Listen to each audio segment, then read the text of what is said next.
அமெரிக்கால ஒரு பையன் அவங்க பாட்டி வீட்டுக்கு நடந்து போறான். மயக்கம் வருது. ஒரு வீட்டு கதவை தட்டி தண்ணி கிடைக்குமான்னு கேக்குறான். கதவை திறந்த பொண்ணு முகத்தை பார்த்தா பசியா இருக்கியே உள்ளவா அப்படின்னு ஒரு டம்ளர் பாலை கொடுத்துட்டு நீ சாப்பிடு நான் சமைச்சிடுறேன்னு சொல்றான்.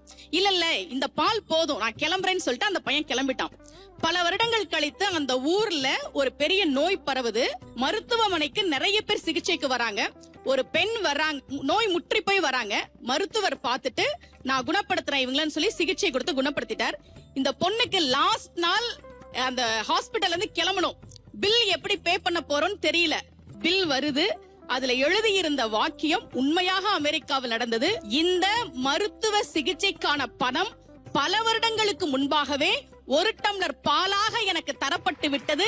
இப்படிக்கு மருத்துவர் ஹோவர்ட் கெல்லி என்று எழுதப்பட்டிருந்தது. அதனாலதான் நமக்கு உதவி செய்ன்னு சொன்னாங்க.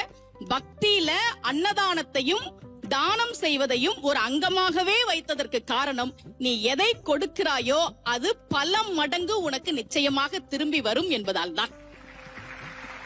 Thank you so much நன்றி for that thought.